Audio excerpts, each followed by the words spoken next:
देखा जाए, हम लोग पिछले क्लास से बता रहे थे इलेक्ट्रोनिगेटिविटी को प्रभावित करने वाले कारक। ठीक है, तो जिसमें हम पहला आपको बताए थे ऑक्सीडेशन स्टेट यानी ऑक्सीकरण अवस्था। नहीं, ऑक्सीकरण अवस्था जो है ये भी विद्युत नात्मकता को प्रभावित करती है। ठीक है, जैसे हम बताए थे पिछले क्लास में भी, अगर आपको ध्यान में हो तो हम पिछले क्लास में बताए थे कि FeCl2 में जो Fe का ऑक्सीकरण अवस्था है वो Fe2+ है, और यहाँ पर कितना है Fe3+। तो अगर हम लोग देखें तो इलेक्ट्रॉन की कमी इसके पास ज्यादा है कि इसके पास ज्यादा है? Fe3+ के पास इलेक्ट्रॉन की कमी क्या है, ज्यादा है। इलेक्ट्रॉन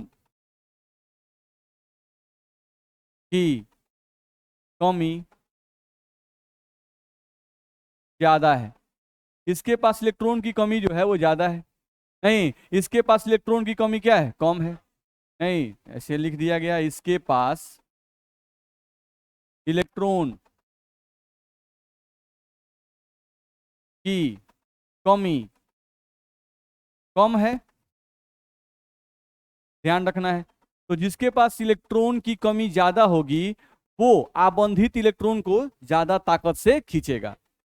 सिंपल बात है, ध्यान रखना है। तो अगर इलेक्ट्रोनिगेटिविटी यहाँ पे कंपेयर करते हैं हम लोग इलेक्ट्रोनिगेटिविटी, तो हम लोग कह सकते थे कि Fe2+ की Fe3+ की विद्युत नात्मकता ज्यादा होगी और Fe2+ की विद्युत नात्मकता कम होगी। सिंपल कॉन्सेप्ट है। अब यहीं पर देख लो PCl3 और PCl5, तो यहाँ पे अगर देखा जाए तो फास्फोरस का ऑक्सीकरण अवस्था कितना आएगा, 3+, और यहाँ पर कितना आएगा, +5 आएगा। कोई बोलता है कि इन दोनों में विद्युत नात्मकता किसका ज्यादा होगा, P+5 का होगा। ध्यान रखना है, इसकी विद्युत नात्मकता जो है वो ज्यादा होगी, इसकी विद्युत नात्मकता कम होगी। ध्यान रखना है, ठीक है, सिंपल कॉन्सेप्ट है। चलो अगले पॉइंट पे आ जाए, हाइब्रिडाइजेशन, संकरण। तो हाइब्रिडाइजेशन एक ऐसा टॉपिक है जो हम लोग केमिकल बॉन्डिंग चैप्टर में मिलता है, ध्यान रखना है। तो अभी हम लोग उस पर कॉन्सेंट्रेट नहीं कर रहे हैं कि हाइब्रिडाइजेशन क्या होता है क्या नहीं होता है, ये हम नहीं समझने की कोशिश कर रहे हैं। अभी हम सिर्फ ये देख रहे हैं कि अगर हम बात करते हैं कार्बन की, नहीं तो कार्बन में खासियत होती है कि कार्बन जो है वो सिंगल बॉन्ड का भी निर्माण करता है, ये डबल बॉन्ड का भी निर्माण करता है, और ये ट्रिपल बॉन्ड का भी निर्माण करता है। ध्यान रखना है, कार्बन की खासियत है। नहीं, ठीक है, हाँ ये जरूर है, कार्बन 4 बॉन्ड बनाता है भाई। जैसे यहाँ पर कार्बन 1 बॉन्ड बना रहा है तो 3 इस पे हाइड्रोजन होंगे, यहाँ भी 1 बॉन्ड बना रहा है तो इस पर 3 क्या होंगे, हाइड्रोजन होंगे। यहाँ कार्बन 2 बॉन्ड बना रहा है तो इस पर 2 हाइड्रोजन होंगे, यहाँ 2 बॉन्ड तो इस पर 2 हाइड्रोजन होंगे, हाइड्रोजन हम दिखा नहीं रहे हैं। ये 3 बॉन्ड है तो इस पर 1 हाइड्रोजन और इस पर 1 हाइड्रोजन, ठीक है। लेकिन डिफरेंस है, यहाँ कार्बन कार्बन के बीच में सिंगल बॉन्ड है, यहाँ कार्बन कार्बन के बीच में डबल बॉन्ड है, और यहाँ कार्बन कार्बन के बीच में ट्रिपल बॉन्ड है। डिफरेंस है। नहीं तो हम लोग आगे चल के पढ़ेंगे ये टॉपिक संकरण, तो इसमें बताया जाता है कि यहाँ पर जो कार्बन है इसका संकरण होता है sp3, इसका संकरण क्या होता है, sp3। और यहाँ जो कार्बन होता है इसका संकरण होता है sp2, नहीं इसका भी sp3 होगा। अब यहाँ जो कार्बन है इसका संकरण होता है sp, ठीक है। अब आप एटॉमिक स्ट्रक्चर पढ़े हुए हैं, परमाणु संरचना थोड़ा बहुत जानते हैं, नहीं तो आप जानते हैं कि भाई एस उपकक्ष होता है, पी उपकक्ष होता है ना भाई। एस उपकक्ष जो होता है उसमें कक्षकों की संख्या 1 होती है, पी उपकक्ष जो होता है उसमें कक्षकों की संख्या 3 होती है, हम जानते हैं। चलो भाई, यहाँ देखा जाए तो sp3 बना हुआ है, तो sp3 यहाँ पे जो कार्बन है उसका संकरण क्या कहा गया है, sp3। तो sp3 का मतलब s और p का 3 का मतलब px, py और pz। नहीं तो ये टोटल कितने कक्षक हो गए, 4। यहाँ पर 4 कक्षक, नहीं 4 कक्षक मिलके sp3 बनाते हैं। यहाँ पर अगर आ जाएं तो हम लोग का sp2 है तो s + px + py होगा। तो यहाँ पर कितने कक्षक हैं, यहाँ पर हमारे पास 3 कक्षक हैं। ध्यान रखना है, यहाँ पर कक्षकों की संख्या 3 है, एक s है, एक px है, py है। नहीं p में 3 गो होता है, p के लिए डब्बा कयो खींचते हैं, 3 गो, आपको पता होना चाहिए। हम लोग p के लिए डब्बा कयो खींचते हैं, 3 गो। तो एगो डब्बा का नाम क्या होता है, px, एगो का py और एगो का pz। ध्यान रखना है, ठीक है। तो यहाँ पर ps, px और py भाग लेता है। sp आ जाओ तो इसमें सिर्फ 2 ही भाग ले रहा है, s और px, मान लिए। तो यहाँ पर कितने कक्षक हैं, 2 कक्षक। तो देखो तो यहाँ पर जो हम लोगों का यहाँ पर जो संकरण है वो sp3 हो रहा है, नहीं, तो यहाँ पे 4 कक्षक हैं। 4 कक्षक मिलके अगर कोई कक्षक बने या उपकक्ष बने तो उसका आकार क्या होगा? बड़ा होगा। नहीं, तो इसका आकार क्या होगा? बड़ा होगा। इसका आकार मध्यम होगा। इसका आकार क्या होगा? मध्यम। और इसका आकार क्या होगा? सबसे छोटा होगा। क्यों? क्योंकि इसमें सबसे कम कक्षक भाग लिए हैं।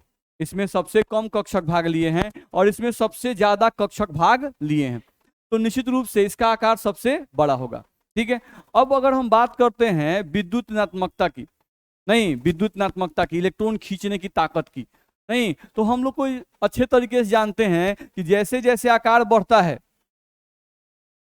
जैसे जैसे आकार बढ़ता है, जैसे जैसे आकार बढ़ता है, विद्युत ऋणात्मकता घटती है। विद्युत ऋणात्मकता,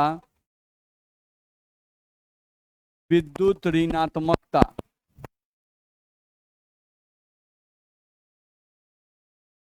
घटती है, ध्यान रखना है। जैसे जैसे आकार बढ़ेगा ना, वैसे वैसे विद्युत ऋणात्मकता का मान क्या होता है? घटता जाता है। आबंधित इलेक्ट्रॉन को अपनी ओर खींचने की प्रवृत्ति क्या होगी? घटते जाएगी। बात समझ में आ रहा है? क्योंकि छोटा परमाणु होगा तो उसका नाभिक और इलेक्ट्रॉन के बीच की दूरी कम होगी। जब दूरी कम होगी तो वो ज्यादा ताकत से खींचेगा। अगर बड़ा परमाणु लेते हैं, नहीं, तो बड़े परमाणु में नाभिक और कक्ष के बीच की दूरी, बाहरी कक्ष के बीच की दूरी बहुत ज्यादा हो जाएगी। जब दूरी ज्यादा होगी तो निश्चित रूप से आबंधित इलेक्ट्रॉन को खींचने की ताकत क्या होगी? कम हो जाएगी। सिंपल सी बात है। ठीक है। तो यहाँ पर हम लोग को देखा जाए तो जो छोटा होगा उसकी इलेक्ट्रोनिगेटिविटी ज्यादा होगी और जो बड़ा होगा उसकी इलेक्ट्रोनिगेटिविटी कम होगी। तो इसमें हमको छोटा कौन दिख रहा है? sp। नहीं, तो अगर ये छोटा है तो इसकी विद्युत ऋणात्मकता ज्यादा होगी। ध्यान रखना है, इसकी विद्युत ऋणात्मकता, विद्युत ऋणात्मकता, इसकी जो विद्युत ऋणात्मकता है वो क्या होगी? ज्यादा होगी। बोलो, दिक्कत है इसमें? यहां पर अगर देखें तो इसका 4 कक्षक है, ये सबसे बड़ा है। नहीं, तो अगर ये सबसे बड़ा है तो इसका विद्युत क्या होगा? कम होगा। तो इसका इलेक्ट्रोनिगेटिविटी, En मतलब वही विद्युत ऋणात्मकता है, इसका इलेक्ट्रोनिगेटिविटी क्या होगा? इलेक्ट्रोनिगेटिविटी कम होगा। ये बात ध्यान रखना है। तो एक ही कार्बन है भाई, ये भी कार्बन ही है, ये भी कार्बन ही है, ये भी कार्बन ही है। नहीं, लेकिन अलग अलग परिस्थिति में जब कार्बन सिंगल बॉन्ड बनाता है तो उसके कक्षक बड़े रहते हैं, इसलिए वो बड़ा बॉन्ड बनाने लगता है। नहीं, वही कार्बन जब डबल बॉन्ड बनाता है तो उसके कक्षक छोटे हो जाते हैं। वही कार्बन जब ट्रिपल बॉन्ड बनाता है उसके कक्षक और छोटे हो जाते हैं। बात समझ में आ रहा है? तो एक ही परमाणु का अलग अलग परिस्थिति में प्रकृति सेम है कि अलग अलग है? अलग अलग है। तो क्या कार्बन की विद्युत ऋणात्मकता हम लोग फिक्स कह सकते हैं? नहीं कह सकते हैं। तो इलेक्ट्रोनिगेटिविटी पढ़ाते समय तो शुरू में ही बताया गया कि विद्युत ऋणात्मकता का मान कांस्टेंट नहीं होता है एक परमाणु के लिए। नहीं, वो अवस्था पर, परिस्थिति पर क्या होता है? बदलता जाता है। तो यहाँ पर देख लो, अलग अलग परिस्थिति में कार्बन के ही विद्युत ऋणात्मकता का मान अलग अलग हो रहा है कि नहीं हो रहा है? हो रहा है। हम लोग केमिकल बॉन्डिंग में इसको अच्छे तरीके से समझेंगे, ध्यान रखना है। तो अगर कहीं भी इलेक्ट्रोनिगेटिविटी का क्रम बोल दे कि भाई कार्बन के इलेक्ट्रोनिगेटिविटी का क्रम बताइए, कार्बन के इलेक्ट्रोनिगेटिविटी का क्रम बताइए, तो हम क्या कहेंगे कि sp कार्बन जो होता है, sp कार्बन जो होता है, इसकी विद्युत ऋणात्मकता सबसे ज्यादा होती है। तब हम लोगों का sp2 कार्बन आता है और सबसे कम विद्युत ऋणात्मकता किसकी होती है? sp3 कार्बन की। क्यों होती है? क्योंकि sp कार्बन सबसे छोटा होता है, ये उससे बड़ा होता है और ये सबसे बड़ा होता है। तो जैसे जैसे आकार बढ़ता जाएगा भाई, वैसे वैसे विद्युत ऋणात्मकता का मान घटता जाएगा। नहीं, यानी आबंधित इलेक्ट्रॉन को अपनी ओर खींचने की प्रवृत्ति क्या होगी? घटती जाएगी। दिक्कत है? इसका भी कारण होता है। जैसे मान लो कि दो परमाणु के बीच में सिंगल बॉन्ड, तो सिंगल बॉन्ड का मतलब क्या होता है? ये ऐसे बना। और डबल बॉन्ड हम लोग बार बोलते हैं, अंगूठा को मिलाना है, ये दोनों अंगूठा सटेगा तभी डबल बॉन्ड बनेगा। अब ये दोनों अंगूठा कैसे सटेगा? दोनों नजदीक आएगा, और नजदीक और नजदीक और नजदीक, तब डबल बॉन्ड। नहीं, अब कानी उंगली मिलाना है, नहीं तो और नजदीक। यानी कहने का मतलब है ना कि अंगूठा ऐसे चिपक जाना चाहिए। ये सिंगल बॉन्ड जो है ना एकदम ऐसे हो जाना चाहिए। ट्रिपल बॉन्ड नहीं, पूरा ऐसे कंबाइन कर गया। मेरी बात समझ में आ रही है? जब ये पूरा कंबाइन कर गया ना तब आपका ट्रिपल बॉन्ड बन रहा है। ठीक है। तो दो एटम बहुत नजदीक आते हैं, तो न्यूक्लियस जब बहुत नजदीक आ जाएंगे एक दूसरे के, तो आबंध में जो इलेक्ट्रॉन होगा उसको खींचने की प्रवृत्ति क्या होगी? बढ़ जाएगी। नहीं, क्योंकि परमाणु जो है कंप्रेस हो गया, बस में आ रहा है। तो कब परमाणु का आकार छोटा हो गया नजदीक आते आते आते, तो दोनों के न्यूक्लियस जो होंगे वो एक दूसरे को अट्रैक्ट करने लगते, दोनों के न्यूक्लियस जो है एक दूसरे के इलेक्ट्रॉन को ज्यादा ताकत से अट्रैक्ट करने लगते हैं। नहीं, लेकिन इसमें भी कहानी है, आगे मिलेगा। नहीं कि बहुत नजदीक भी आना ठीक नहीं है, नहीं, विकर्षण भी शुरू हो जाता है नाभिक नाभिक के बीच में, ठीक है। तो नजदीक आने का भी एक सीमा है कि आप कितना हद तक नजदीक आ सकते हैं। नहीं, यानी दो परमाणु जो है एक दूसरे कितना नजदीक तक आ सकते हैं, ठीक है। ज्यादा नजदीक आएंगे तो विकर्षण होने लगता है। ट्रिपल बॉन्ड के बाद हम लोग का 4 बॉन्ड मिलता ही नहीं है, दो परमाणु के बीच में कभी भी 4 बॉन्ड नहीं बनता है। बस में रहे, दो परमाणु के बीच में देखा है जल्दी 4 बॉन्ड नहीं बनता है, ध्यान रखना है। बोलो इसमें दिक्कत है? आगे बढ़ सकते हैं, ठीक है। चलो अगले पॉइंट पे आ जाए। अगला पॉइंट हम लोग को लिख रहा है नेचर ऑफ सब्स्टिट्यूएंट, प्रतिस्थापी की प्रकृति। नहीं, नेचर ऑफ सब्स्टिट्यूएंट पे भी डिपेंड करता है किसी एक एटम की विद्युतनात्मकता, ठीक है। जैसे सोचो यहां पर लिखा हुआ है CF4, तो CF4 का मतलब हुआ C से कितने फ्लोरीन लगे हुए हैं? 4 फ्लोरीन लगे हुए हैं, तो ये 4 फ्लोरीन लगा दिए। और यहां से भी लिखा हुआ है CH4, तो CH4 का मतलब हुआ कि कार्बन से 4 हाइड्रोजन लगे हुए हैं, लगा दिए 4 हाइड्रोजन। नहीं, ध्यान रखना है। अब हम लोग देखें अगर, तो फ्लोरीन जो है इसकी विद्युतनात्मकता ज्यादा होती है। नहीं, हम लोग शुरू से ही ऐसा बोलते आ रहे हैं कि जो फ्लोरीन होती है, फ्लोरीन होता है, नहीं, फ्लोरीन जो होता है इसका इलेक्ट्रॉन खींचने का क्षमता सबसे ज्यादा होता है आवर्त सारणी में। तो ये इलेक्ट्रॉन खींचेगा, तो जो ज्यादा विद्युतनात्मक होगा उस पर आंशिक ऋण आवेश आएगा, और जो कम विद्युत उस पर आंशिक धन आवेश। नहीं, इस पे आंशिक ऋण आवेश, इस पर धन आवेश, इस पे आंशिक ऋण आवेश, इस पर धन आवेश, इस पे आंशिक ऋण आवेश, इस पर धन आवेश है।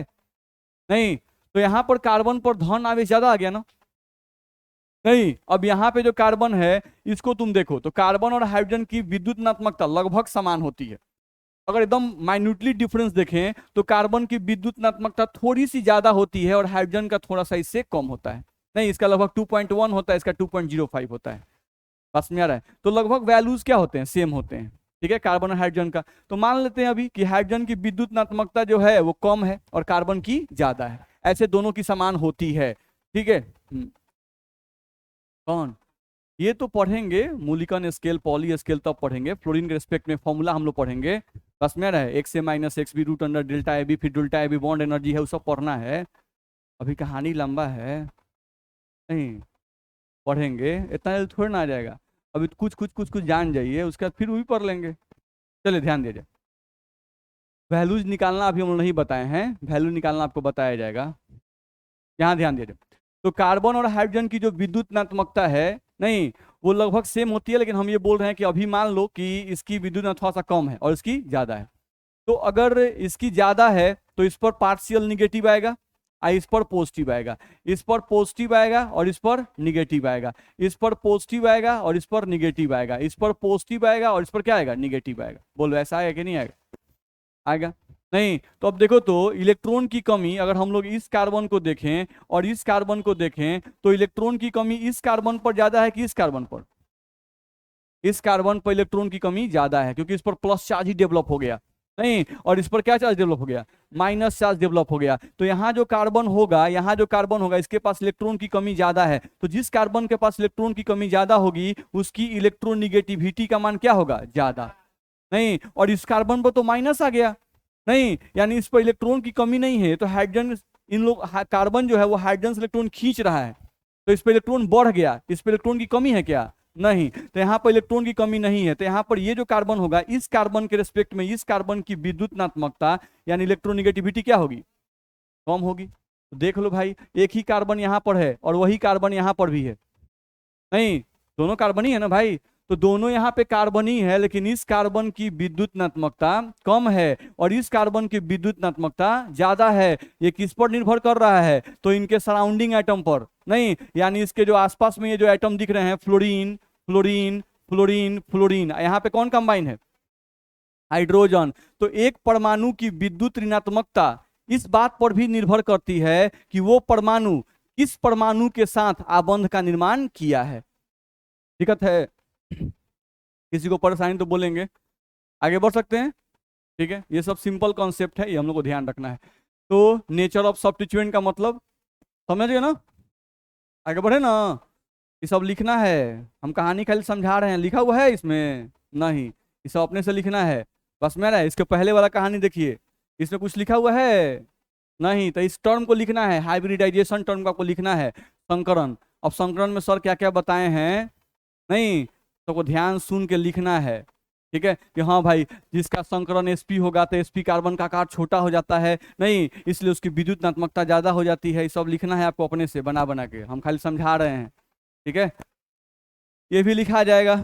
आगे आइए, अब जनरल ट्रेंड क्या है, नहीं जनरल ट्रेंड तो जो आईपी का ट्रेंड था, जो हम लोगों का इलेक्ट्रॉन एफिनिटी का टर्म था, नहीं बिल्कुल वही हम लोग का यहाँ पर भी है, कोई डिफरेंस इसमें नहीं है, ध्यान रखना है। इसमें भी बोल रहा है कि आप बाएं से दाएं जाओगे तो इलेक्ट्रोनिगेटिविटी, तो इलेक्ट्रोनिगेटिविटी का मतलब विद्युत ऋणात्मकता, तो बाएं से दाएं जाने पर विद्युत ऋणात्मकता का मान क्या होगा, बढ़ेगा। तो क्यों बढ़ता है भाई, क्योंकि आप जानते हो कि अगर बाएं से दाएं जाते हैं तो नाभिकीय आवेश बढ़ता है, बाएं से दाएं जाने पर नाभिकीय आवेश बढ़ता है, नहीं तथा परमाणु का आकार छोटा होता है, नाभिकीय आवेश बढ़ता है तथा परमाणु का आकार छोटा होता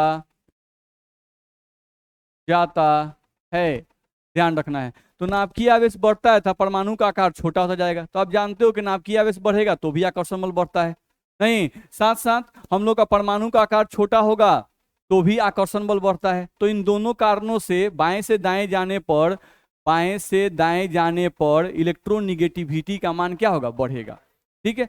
अब इसमें ध्यान रखना होगा कि ये जो ट्रेंड हम लोग लिख रहे हैं ये वैसे परमाणुओं के लिए है जो आबंध का निर्माण करते हैं, नहीं यानी ये ट्रेंड अक्रिय गैसों पर लागू नहीं होगा। मेरी बात समझ आ रही है, विद्युत ऋणात्मकता आप किसके लिए व्यक्त करते हैं, अणु में उपस्थित परमाणु के लिए, बात समझ आ रहा है। तो क्या जो लास्ट में यहाँ पे अक्रिय गैस हैं वो अक्रिय गैस आबंध का निर्माण करते हैं, जनरली नहीं करते हैं, कुछ ऐसे परमाणु हैं जो करते हैं, तो उनके बारे में पढ़ेंगे हम आगे चल के, नहीं जेनॉन करता है, क्रिप्टन करता है, लेकिन वो लोग भी नोबल ही होते हैं, बस में नोबल का मतलब अक्रिय प्रवृत्ति के ही होते हैं, थोड़ा बहुत रिएक्शन करते हैं, ध्यान रखना है। तो हम लोग को ध्यान रखना है कि ये जो ट्रेंड हम लिखें यह ट्रेंड अक्रिय गैसों के लिए नहीं है, यह ट्रेंड अक्रिय गैसों के लिए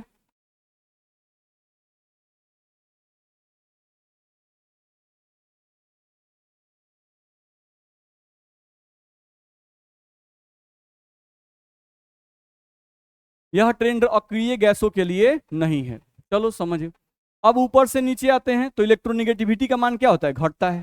क्यों घटता है, तो अभी तो देखे, नहीं ऊपर से नीचे आने पे परमाणु का आकार क्या होता है, बढ़ता है, नहीं ऊपर से नीचे आने पे नाभिकीय आवेश भी बढ़ता है, लेकिन हम लोग कितनी बार पढ़ चुके हैं कि आकार का जो कॉन्सेप्ट है वो नाभिकीय आवेश के कॉन्सेप्ट पे डोमिनेट कर जाता है, ध्यान रखना है। तो ऊपर से नीचे आने पर इलेक्ट्रोनिगेटिविटी का मान घटता है, क्यों घटता है भाई, तो ऊपर से नीचे आने पर क्या होता है, परमाणु का आकार, परमाणु का आकार बढ़ता है। तो अगर परमाणु का आकार बढ़ेगा, नहीं तो क्या क्या होगा आप बढ़िया से जानते हैं, नहीं जानते हैं, परमाणु का आकार बढ़ेगा तो नाभिक और बाहरी कक्ष के बीच की दूरी बढ़ेगी, दूरी बढ़ेगी तो आकर्षण घटेगा, आकर्षण घटेगा तो आबंधित इलेक्ट्रॉन को अपनी ओर खींचने की प्रवृत्ति क्या होगी, घट जाएगी। परेशानी है इसमें, नहीं है, तो वहां पे फिर अब ध्यान रखना है, वहां पर उन लोग को एक्स्ट्रा इलेक्ट्रॉन ग्रहण करना है, नहीं वो हम लोग एक विलगित गैसीय परमाणु की बात कर रहे थे, नहीं यहाँ पर हम लोगों का एक परमाणु दूसरे परमाणु के साथ शेयरिंग करेगा, बस में आ रहा है, नहीं यहाँ पर दूसरे परमाणु इलेक्ट्रॉन खींचना नहीं है, शेयर करना है, बस में आ रहा है। तो दोनों के प्रॉपर्टी में डिफरेंस आ जाएगा, ठीक है। और नहीं तो इस हिसाब से अगर जैसे हम लोग बोले थे कि क्लोरीन का इलेक्ट्रॉन गेन एंथैल्पी आवर्त सारणी में सबसे ज्यादा होता है, तो अगर इलेक्ट्रॉन गेन एंथैल्पी क्लोरीन का ज्यादा होता है तो इलेक्ट्रोनिगेटिविटी भी ज्यादा होना चाहिए था, नहीं लेकिन कहाँ होता है, नहीं सबसे ज्यादा इलेक्ट्रोनिगेटिविटी किसका होता है, फ्लोरीन का, क्योंकि हम लोग ज्यादातर बात करते हैं शेयरिंग की, कोवैलेंट बॉन्ड की यहाँ बात कर रहे हैं, ठीक है, दो परमाणु यहाँ पे क्या बनाते हैं, कोवैलेंट बॉन्ड। तो शेयर जब करने वाला बात होता है ना तो उस केस में एक्स्ट्रा इलेक्ट्रॉन को गेनिंग वाला टेंडेंसी नहीं चेक करेंगे, ठीक है, दोनों प्रॉपर्टी अलग अलग है, इस पर दिक्कत है। हाँ, ये जरूर है कि ट्रेंड सबका सेम है कि इलेक्ट्रोनिगेटिविटी का मान भी बाएं से दाएं बढ़ता है, आईपी का मान भी बढ़ता है और इलेक्ट्रॉन गेन एंथैल्पी का निगेटिव मान भी बढ़ता है।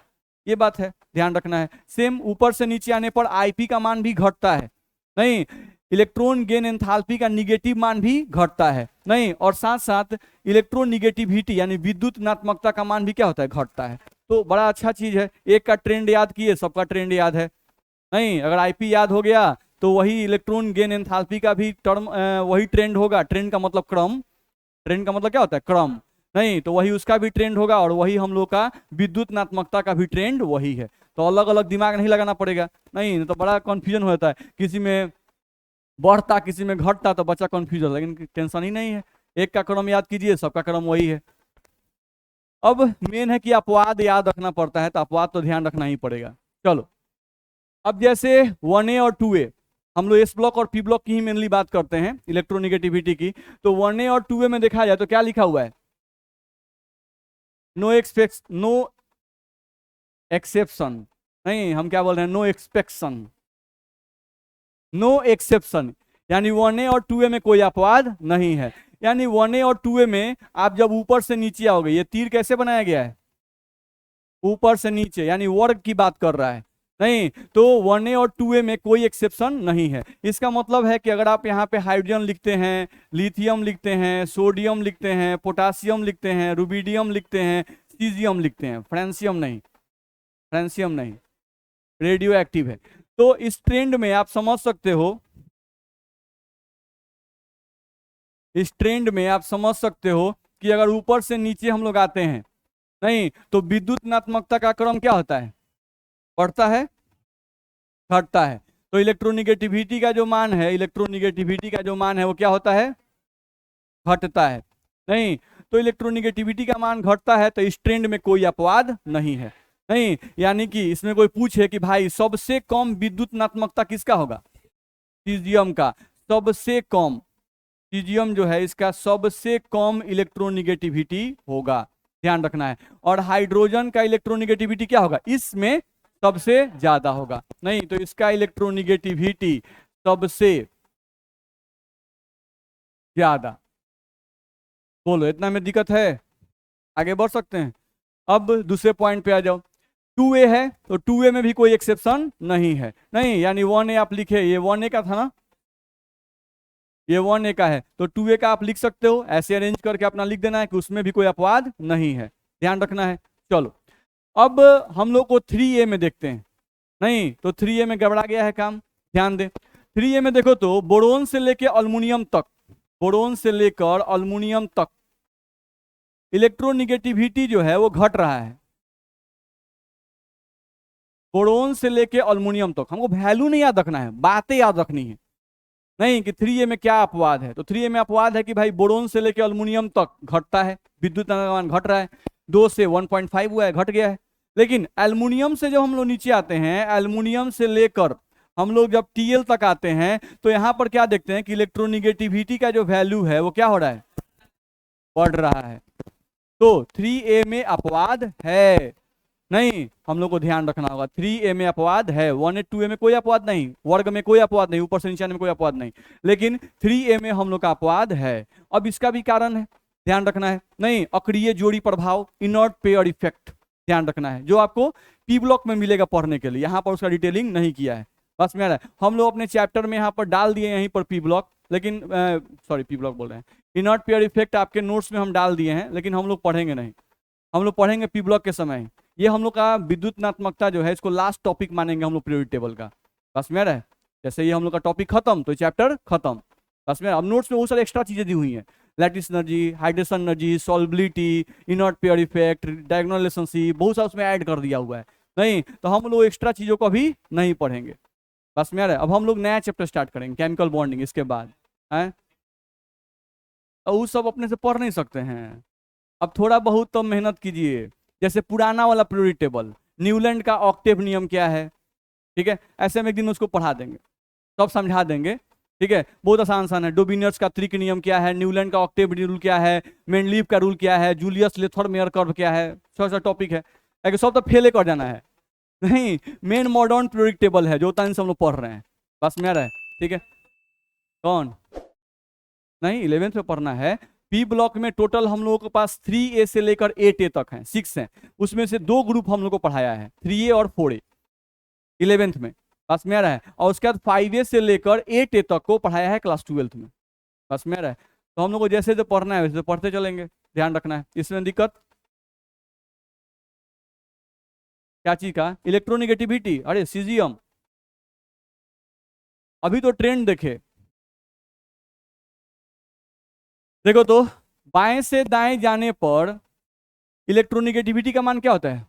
बढ़ता है। तो सबसे इधर कौन है? 7A, क्योंकि हम इनर्ट गैस की तो बात नहीं कर रहे हैं। तो इलेक्ट्रोनिगेटिविटी 7A, जो 7A ग्रुप है इसका इलेक्ट्रोनिगेटिविटी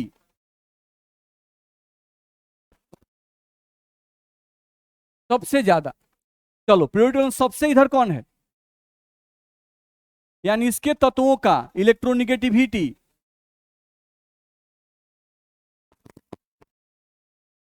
सबसे कम। बोलो इतना में दिक्कत है? बोल सकते हैं कि नहीं? दिक्कत है, ठीक है। अब समझो कि यहां पर इलेक्ट्रोनिगेटिविटी इधर से बढ़ता है, तो बढ़ता है तो बढ़ते बढ़ते बढ़ते बढ़ते बढ़ते इसका सबसे ज्यादा होगा, नहीं घटते घटते घटते इसका सबसे कम होगा। अच्छा ऊपर से नीचे आते हैं, यानी इसका सबसे कम है। अब इस 1A में सबसे कम किसके है? तो जो सबसे नीचे होगा। तो पूरे आवर्त सारणी में कोई पूछता है बाबू कि किसका विद्युत नात्मकता का मान सबसे कम है, तो सीजियम। बस में आ रहा है। किसका सबसे ज्यादा है? फ्लोरीन का।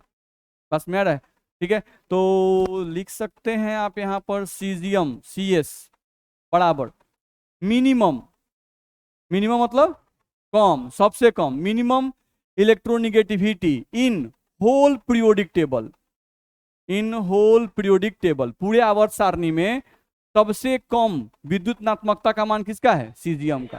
ठीक है, सिंपल है। आप यहां पे आ जाओ, सीजियम के बाद किसकी बात करते हैं? फ्लोरीन। नहीं तो फ्लोरीन का क्या लिखे?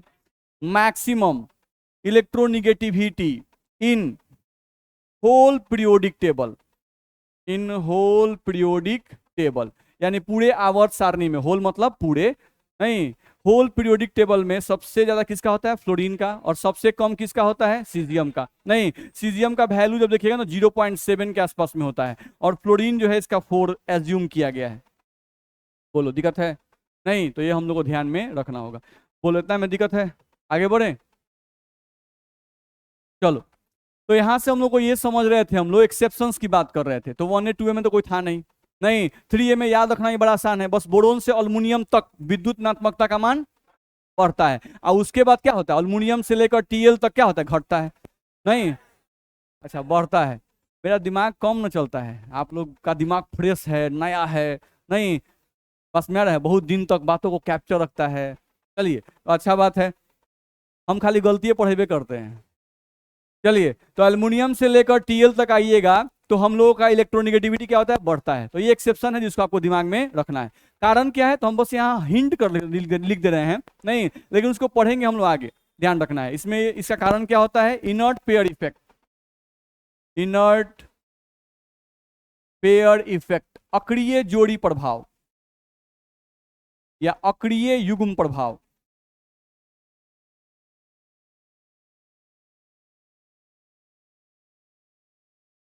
चलिए आगे बढ़ सकते हैं, देखा जाए अगले पॉइंट पे।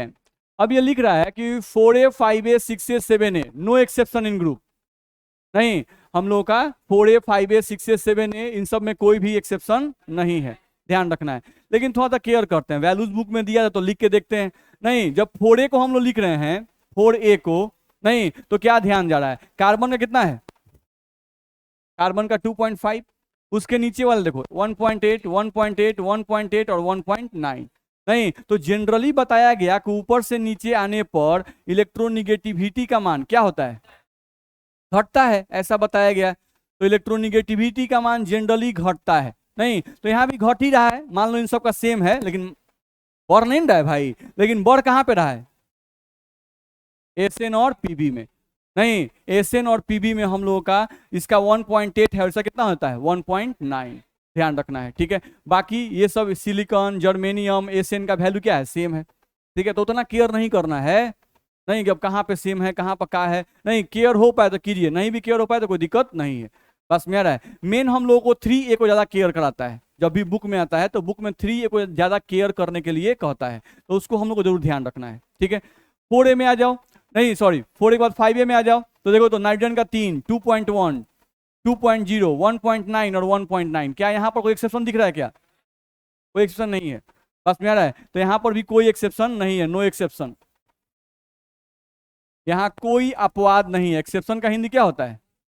अपवाद, नो एक्सेप्शन, इसमें कोई अपवाद नहीं है, बस सेम है, लास्ट में जो SB और BI है उनका क्या है, सेम है, इसमें कोई दिक्कत है? तो इसमें हमको सेम वाले को उतना दिमाग में नहीं रखना है, बस मेरा है सिंपली है कि ऊपर से नीचे आने पर विद्युत ऋणात्मकता का मान घटता है, नहीं इसमें एक्सेप्शन मेनली कौन है, 3A, ठीक है। आगे बढ़ सकते हैं, चलो अब पीरियड की बात करें, बड़ा अच्छा विद्युत ऋणात्मकता जो है ना बड़ा ठीक है, इसमें कहीं भी एक्सेप्शन ज्यादा नहीं है, बस मेरा पीरियड में कोई एक्सेप्शन नहीं है। पीरियड में कहीं भी आप किसी भी फर्स्ट पीरियड में जाओ, सेकंड पीरियड में जाओ, थर्ड पीरियड में जाओ, फोर्थ में जाओ, फिफ्थ में जाओ, किसी में नहीं है। एगो सिक्स पीरियड में तनी मनी एक्सेप्शन है, नहीं बहुत तनी मन। देखो जनरली पीरियड में क्या कहा गया है कि इलेक्ट्रोनिगेटिविटी का मान क्या होता है, बढ़ता है, नहीं जनरली बोला गया कि इलेक्ट्रोनिगेटिविटी का मान बाएं से दाएं जाने पर क्या होता है, बढ़ता है, तो यहाँ बढ़िए रहा है, देख लो 0.7 से 0.9, 1.8, नहीं 1.9, 1.9, 1.76 और 2.2, यही ना रहा है। तो बस चेंजिंग कहाँ है, बस एक जगह, नहीं बस यहाँ पे चेंजिंग होता है, लेकिन याद नहीं रखना है।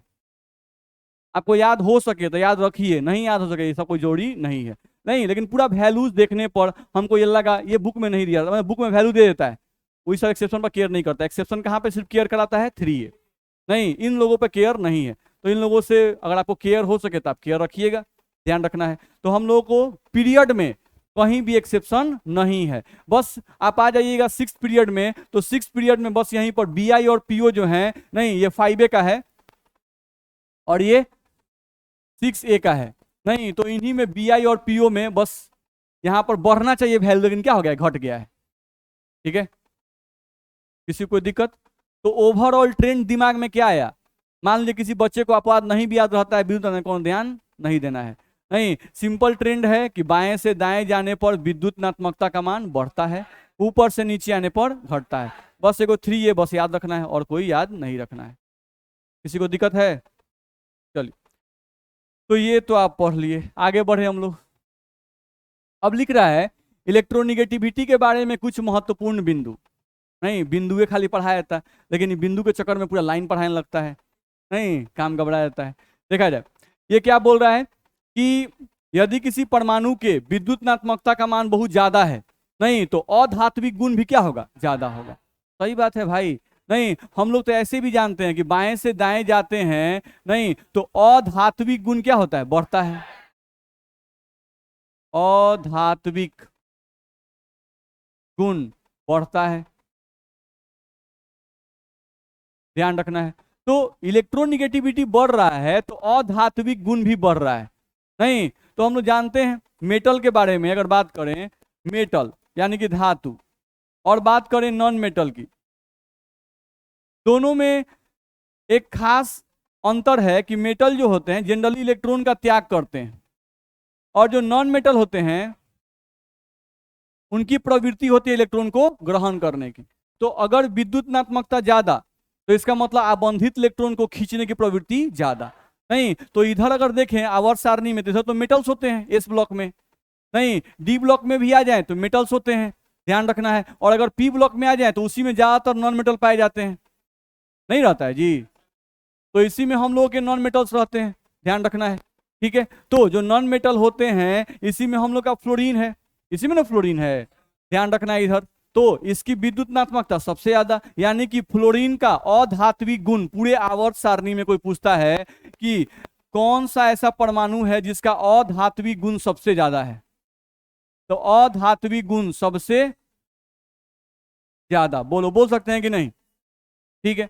चलो अब आवर्त सारणी में जब तुम ऊपर से नीचे आते हो, नहीं तो धात्विक गुण बढ़ता है, अधात्विक गुण घटेगा, नहीं और धात्विक गुण क्या होगा, बढ़ेगा, ध्यान रखना है। देखा जाए तो अगर हम ऊपर से नीचे आते हैं तो ऊपर से नीचे आने पर क्या होता है, अधात्विक गुण, अधात्विक गुण घटता है। नहीं, क्योंकि ऊपर से नीचे आने पर अभी ना पढ़े, इलेक्ट्रोनिगेटिविटी क्या होता है, डिक्रीज करता है। तो अगर इलेक्ट्रोनिगेटिविटी बढ़ रहा है तो अधात्विक गुण भी क्या हो रहा है, ज्यादा। नहीं, तो इलेक्ट्रोनिगेटिविटी बढ़ेगा तो अधात्विक गुण भी बढ़ेगा, यही ना सेंस है।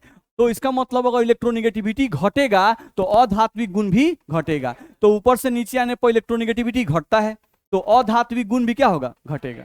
बोलो, इस बात में दिक्कत है? बहुत सिंपल कॉन्सेप्ट है। तो ऊपर से नीचे आने पर अधात्विक गुण घटता है। तो अगर अधात्विक गुण घटता है तो इसी बात को तो हम ऐसे हो जाते हैं कि ऊपर से नीचे आने पर धात्विक गुण क्या होता है, बढ़ता है। तो अगर धात्विक गुण बढ़ता है, नहीं तो यहाँ पर 1A में सबसे नीचे कौन है, सीजियम। नहीं तो कोई पूछता है कि भाई आवर्त सारणी में सबसे अच्छा धात्विक गुण कौन दिखाएगा, सीजियम। ध्यान रखना है। नहीं, रिएक्टिविटी के मामले में अगर देखा जाए तो सीजियम जो है वो सबसे अच्छा धात्विक गुण दर्शाएगा, ध्यान रखना है। तो हम इसको बोल सकते हैं सबसे अच्छा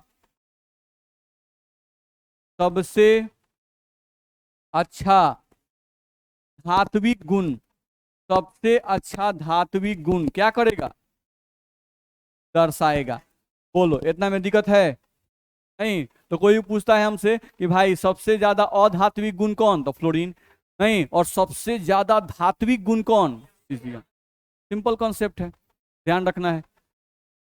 चलिए आगे बढ़ते हैं हम लोग। यहां पर देखें अगर तो लिख रहा है कि इलेक्ट्रोनिगेटिविटी जो है ये हम लोगों को आबंध के दो परमाणु के बीच में जो आबंध बनता है, दो परमाणु के बीच में जो आबंध बनता है, नहीं, उन आबंधों को दो भाग में बांट रहा है। एक प्रकार के आबंध को बोल रहा है ध्रुवीय आबंध और एक प्रकार के आबंध को बोल रहा है अध्रुवीय आबंध। ध्यान रखना है, एक प्रकार के आबंध को बोलता है ध्रुवीय यानी कि पोलर बॉन्ड और एक को बोलता है नॉन पोलर बॉन्ड यानी अध्रुवीय आबंध। नहीं, तो हम लोग कैसे पहचानेंगे भाई कि भाई दो परमाणु के बीच में अगर कोई बॉन्ड है तो वो पोलर है कि नॉन पोलर है? नहीं, तो सिंपल कॉन्सेप्ट है। ये बोल रहा है क्या कि अगर दो परमाणु आप ले लो, अगर दोनों परमाणुओं की विद्युतनात्मकता लगभग समान हो, नहीं, दोनों परमाणुओं की विद्युतनात्मकता क्या हो, समान हो। नहीं, तो अगर दोनों परमाणुओं की विद्युतनात्मकता समान होगी और अगर उन दोनों परमाणुओं के विद्युत ऋणात्मकता का अंतर निकालेंगे तो जीरो आएगा। नहीं आएगा क्या? सिंपल है। जैसे मान लो हम लोग H2 मॉलिक्यूल को पहचानते हैं ना, H2 गैस ये अवस्था में पाया जाता है। तो H2 को आप लिखते हो तो क्या लिखते हो, H बॉन्ड H। अब मान लेते हैं कि इसका विद्युतनात्मकता अगर 2.01 है तो इसका भी तो उतना ही होगा ना भाई। दोनों परमाणु सेम है कि अलग अलग? सेम है, तो दोनों की विद्युतनात्मकता का मान भी समान होगा। नहीं, अब इनका हम लोग इलेक्ट्रोनिगेटिविटी यानी विद्युतनात्मकता, इलेक्ट्रोनिगेटिविटी डिफरेंस, डिफरेंस का मतलब अंतर। दिक्कत है? इस सबका हिंदी आप लोग अपने से लिखते रहिएगा। नहीं, अब हमको टाइम लगता है इसलिए हम तनी नहीं लिखते हैं। विद्युत ऋणात्मकता का अंतर, कोई दिक्कत है? तो ये हो गया EN डिफरेंस। ठीक है, तो निकालेंगे अगर तो 2.01 माइनस 2.01 करेंगे तो वैल्यू क्या आएगा, जीरो आएगा। तो अगर दो परमाणुओं के विद्युत ऋणात्मकता का अंतर अगर जीरो आ जाए तो इन दोनों परमाणुओं के बीच में ये जो आबंध आपको दिख रहा है, इस आबंध को हम लोग अध्रुवीय आबंध कहेंगे। क्या आबंध कहेंगे? अध्रुवीय आबंध कहेंगे, ध्यान रखना है। नहीं, इसी को इंग्लिश में कहा जाता है नॉन पोलर बॉन्ड। इसी को हम लोग क्या कहते हैं, नॉन पोलर बॉन्ड। ध्यान रखना है, तो ये आपका होगा नॉन पोलर बॉन्ड। बोले दिक्कत है? ठीक है, तो इस तरह के तो बहुत सारे एग्जाम्पल हमारे पास हैं। अगर Cl2 को ले लें, O2 को ले लें, F2 को ले लें, N2 को ले लें, नहीं तो इन सभी परमाणु सेमी परमाणु है ना भाई, सेमी परमाणु है। तो इनके बीच में जो उपस्थित आबंध होगा वो आबंध पोलर की नॉन पोलर, नॉन पोलर। पहचानना भारी है? नहीं, तो वही तो लिख रहा है, दो परमाणुओं के बीच के इलेक्ट्रोनिगेटिविटी का अंतर उनके बीच उपस्थित आबंध की प्रकृति के बारे में बताता है। नहीं, अब नॉन पोलर बॉन्ड यानी अध्रुवीय आबंध किसे कहेंगे? नहीं, तो अब बताइए। नहीं, कि दो परमाणुओं की विद्युतनात्मकता अगर समान हो या उनके विद्युतनात्मकता का अंतर अगर शून्य आ जाए, नहीं, तो उन परमाणुओं के बीच में उपस्थित आबंध को क्या कहेंगे? नॉन पोलर बॉन्ड कहेंगे। तो नॉन पोलर बॉन्ड का परिभाषा लिखा हुआ लिख रहा है, लग रहा है आप लोग को? लिखा हुआ है कहीं? नहीं, लेकिन आपको लिखना है। बुझा रहा है? नहीं, ऐसा बात नहीं है। जनरली जिनकी विद्युत नात्मकता लगभग समान हो, तो कार्बन और हाइड्रोजन का जो विद्युत नात्मकता ये भी लगभग समान होता है, तो इस केस में भी इस बॉन्ड को हम लोग लगभग नॉन पोलर ही मानते हैं। बात समझ में आया? तो ये ध्यान रखना होगा। चलिए, अब देख रहे हैं यहाँ पे क्या लिख रहा है, पोलर बॉन्ड। तो पोलर बॉन्ड का मतलब क्या लिखेंगे? नहीं, अगर हम लोग का ईएन डिफरेंस का मतलब विद्युत ऋणात्मकता का अंतर, तो ईएन डिफरेंस जो है वो हम लोगों का 0 के बराबर नहीं हो। नहीं, ईएन डिफरेंस 0 के बराबर नहीं हो, ध्यान रखना है। जैसे मान लो हम लोगों को H दे दिया और यहाँ पर F दे दिया। H का वैल्यू मान लो कि 2.05 है, अब फ्लोरीन का वैल्यू मान लो 4 है। नहीं, अब यहाँ पर अगर हम लोग 4 में से 2.05 को घटाएंगे तो लगभग 1.95। नहीं, ये हम लोग को ईएन डिफरेंस आ गया। तो क्या यहाँ पर जो वैल्यू है वो वैल्यू हम लोग का 0 के बराबर है? नहीं है, 0 के बराबर नहीं है। यहाँ पर हम लिख दिए कि भाई EN difference not equals to 0। नहीं, तो इन दोनों परमाणुओं के बीच में ये जो आबंध उपस्थित है, इसी आबंध को क्या कहेंगे? पोलर बॉन्ड कहेंगे। इसी बॉन्ड को हम लोग कहेंगे पोलर बॉन्ड, या इसी को हम लोग कहेंगे ध्रुवीय आबंध। तो अगर इलेक्ट्रोनिगेटिविटी दो परमाणुओं के बीच के विद्युत नात्मकता का अंतर अगर शून्य नहीं आए, तो उन दोनों परमाणुओं के बीच में उपस्थित आबंध को ध्रुवीय आबंध कहते हैं। बोलिए, दिक्कत है इसमें? आसानी से बता सकते हैं कि ध्रुवीय आबंध क्या है? किसी को परेशानी है? चलिए, हाँ सर, बिल्कुल सर। तो वैल्यू निकालना हम लोग सीखेंगे। नहीं, और ऐसे भी हम लोग का दिमाग जो है ना वो बहुत कमाल का चीज है। आदमी के पास यही एक चीज है जो बड़ा कमाल का चीज है, बस में रहा है।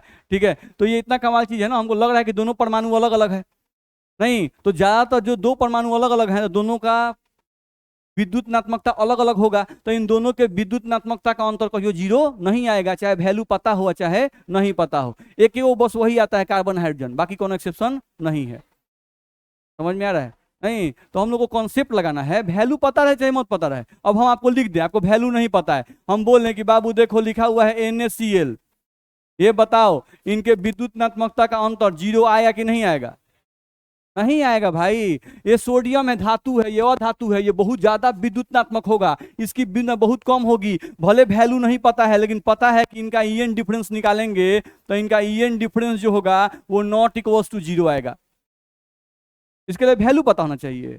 नहीं, और क्या वैल्यू हम लोग को पूछता है? बोलेगा वैल्यू निकालिए, कभी नहीं पूछता है, कभी नहीं पूछता है। आईपी में कभी वैल्यू नहीं पूछता है। कंपेयर तुलना कीजिए, ज्यादातर क्वेश्चन यही आते हैं। बस में आ रहा है? तो ये हम लोग को ध्यान रखना है। आगे बढ़े, इतना में दिक्कत नहीं ना है? चलिए, खत्म है, बस थोड़ा थोड़ा पढ़े खत्म कर ले इसको। नहीं, उसके बाद खाली हम लोग को मूल्यांकन स्केल या पॉली स्केल रह जाएगा। ध्यान दीजिए, यदि ईएन डिफरेंस का मतलब विद्युत नात्मकता का अंतर 1.9 से ज्यादा हो, 1.9 से क्या हो? ज्यादा हो। दो परमाणु दिया है, ध्यान रखना है। नहीं, और दोनों परमाणु के विद्युत नात्मकता का अंतर 1.9 से क्या हो? ज्यादा हो। नहीं, तो उस केस में उन दोनों परमाणुओं के बीच का जो बॉन्ड होगा वो कैसा होगा? आयनिक बॉन्ड होगा। ध्यान रखना है। जैसे हम लोग यहाँ पर वैल्यूज लिखे हैं, मान लो सोडियम और फ्लोरीन का लिख दिए। नहीं, तो सोडियम और फ्लोरीन के बीच में मान लो यहाँ पे बॉन्ड प्रेजेंट है, नहीं, अब सोडियम के विद्युत का वैल्यू हमको दे दिया एक्सपेरिमेंटली। ये वैल्यू हमको याद नहीं करना है, ये दे दिया एक्सपेरिमेंटली। तो सोडियम का वैल्यू कितना दिया है? इसका वैल्यू कितना? तो इसका वैल्यू है 0.9, इसका वैल्यू है 4। तो हम लोग को 4 में से क्या 0.9 घटाने आता है कि नहीं आता है? बताइए कितना तेज है आप लोग। नहीं, कितना आ जाएगा ये हम लोग का? 3, यानी कितना आ गया? 3.1। ये जो वैल्यू है ये 1.9 से ज्यादा है कम है? ज्यादा है। इसका मतलब हुआ कि ये बॉन्ड आयनिक की कोवैलेंट, ये आयनिक बॉन्ड कहलाएगा। बताइए कितना जल्दी आप लोग समझ जाते हैं। यहां ध्यान दीजिए, यदि ईएन डिफरेंस यानी विद्युत नात्मकता का अंतर 1.9 से कम आ जाए, तो उन दोनों परमाणुओं के बीच का जो बॉन्ड होगा वो कैसा होगा? कोवैलेंट होगा। नहीं, जैसे सिंपली हम ले लें हाइड्रोजन और क्लोरीन का मान लो एग्जाम्पल दिया है, नहीं तो हम यहाँ लिखते हैं अगर HCl, तो यहाँ पर देखो तो हाइड्रोजन के लिए वैल्यू कितना है 2.05, क्लोरीन के लिए वैल्यू 3। तो अगर हम लोग EN डिफरेंस निकालें यहाँ पर, EN डिफरेंस अगर निकालें तो EN डिफरेंस कितना आएगा भाई 3 माइनस 2.05, नहीं होगा तो कितना आएगा, कितना आएगा 0.95। तो ये वैल्यू हम लोग को आ गया, मान लेते हैं। तो अगर ये जो वैल्यू आया तो ये वैल्यू 1.9 से कम है ना, नहीं तो कम है, तो निश्चित रूप से HCl के बीच का जो बॉन्ड होगा ये कैसा बॉन्ड होगा, कोवैलेंट बॉन्ड होगा। तो EN डिफरेंस जो है ये आपको बताता है कि कौन सा बॉन्ड आयनिक है और कौन सा बॉन्ड कोवैलेंट है। बात समझ में आ रहा है, ठीक है। चलिए दूसरे पॉइंट पे आ जाइए। यहां पर देखिए तो अगर EN डिफरेंस 1.9 के बराबर आ जाए, दो परमाणुओं के विद्युत नात्मकता का अंतर क्या आ जाए 1.9 के बराबर आ जाए, तो उसमें 50% आयनिक और 50% कोवैलेंट। जैसे एग्जांपल के लिए आप ले सकते हो HF, अभी हम लोग HF का निकाले थे, इसका EN डिफरेंस लगभग 1.95 आया था, ध्यान में है, नहीं इसका EN डिफरेंस क्योंकि इसका होता है 2.05, ऐसा कितना होता है 4, तो इसका EN डिफरेंस जो आप निकालिएगा तो वैल्यू लगभग 1.95, इसको अप्रोक्सीमेटली इक्वल्स टू 1.9 मानते हैं। तो अगर देखा जाए तो इनके बीच का जो बॉन्ड है वो क्या है 50% आयनिक है एंड 50% कोवैलेंट है, यानी एक ऐसा बॉन्ड है जिसमें आयनिक गुण भी है और कोवैलेंट गुण भी है।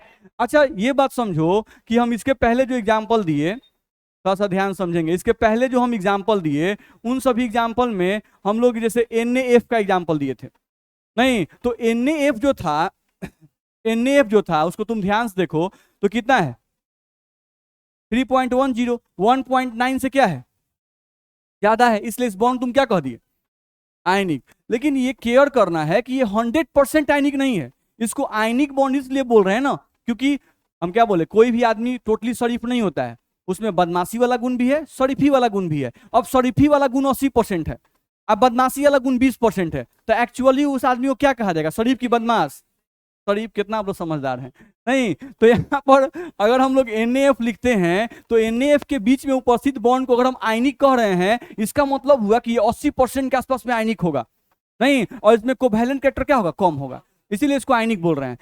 Never a bond is completely ionic and never a bond is completely covalent, नहीं कोई ऐसा बॉन्ड नहीं है जो 100% आयनिक होता है और 100% कोवैलेंट होता है, ठीक है। कुछ कुछ दिमाग में जा रहा है,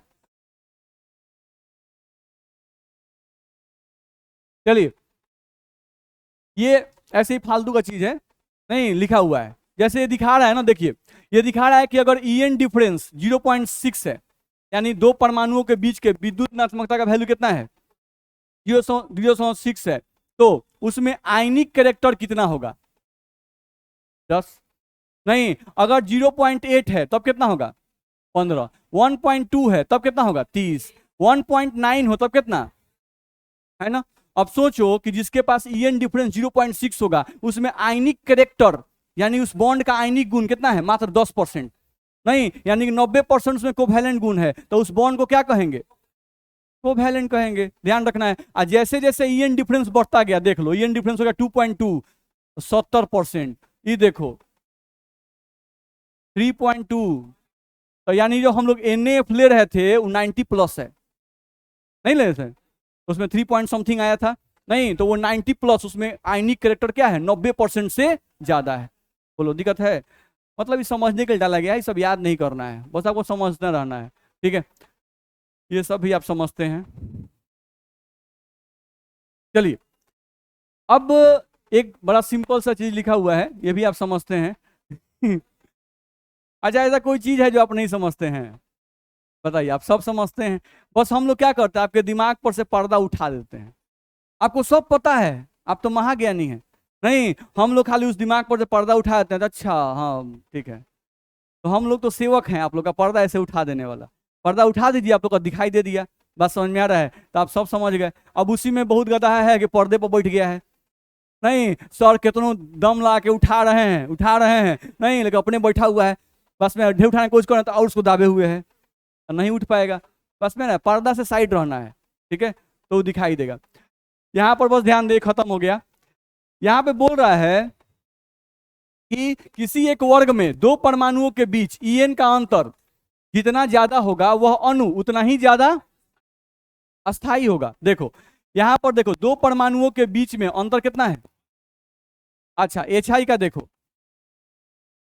तो यहां पर अंतर ज्यादा है ना, तो अंतर ज्यादा यानी कि ये ज्यादा अस्थाई होगा, ये ज्यादा अस्थाई होगा। और यहां पर अंतर कम तो क्या होगा? यहां पर अंतर कम है तो ये कम अस्थाई होगा। मेरी बात समझ में आ रही है? नहीं, ये ज्यादा अस्थाई हुआ, ये कम अस्थाई होगा। ठीक है, ऐसे भी समझ में आता है। H और F, तो यहां पर हाइड्रोजन लिखोगे तो एक छोटा सा परमाणु है, और फ्लोरीन जो है ये भी कैसा परमाणु है?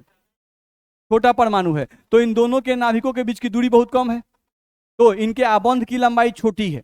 नहीं, और अगर तुम HI को लेते हो तो मान लो यहां पर तुम ले लिए H, ये H के पास कक्ष 1 और आयोडीन के पास कक्ष 5, नहीं तो 5 5 1 2 3 4, ये आ गया 5, थोड़ा सा इसमें आ गया। नहीं तो कोवैलेंट बॉन्ड बन रहा है ना भाई, तो कोवैलेंट बॉन्ड में इंटरिंग होता है। नहीं तो यहां पर देखा जाए तो आबंध की लंबाई क्या ध्यान रखना है, इसकी मोटाई और इसकी मोटाई सेम है, दोनों की मोटाई सेम है, बस लंबाई अलग अलग है। तो ये छोटा लकड़ी है और ये लंबा लकड़ी है। नहीं तो लंबे लकड़ी को तोड़ना आसान, छोटे लकड़ी को तोड़ना मुश्किल हो जाता है। नहीं तो इसका मतलब ये बॉन्ड जल्दी नहीं टूटेगा, ये बॉन्ड जल्दी टूटेगा। तो जो बॉन्ड जल्दी टूटेगा इसका मतलब ये कमजोर है, ये अस्थाई है। नहीं, और ये छोटा बॉन्ड है यानी मजबूत है, तो ये अस्थाई है। दिक्कत है? नहीं तो ये इलेक्ट्रोनेगेटिविटी का हम लोग का मेन पॉइंट खत्म हो गया। बस में आ रहा है। अब एक क्लास और इलेक्ट्रोनिटी रह गया, तो एक क्लास वो पढ़ाएंगे और आपका PT भी खत्म।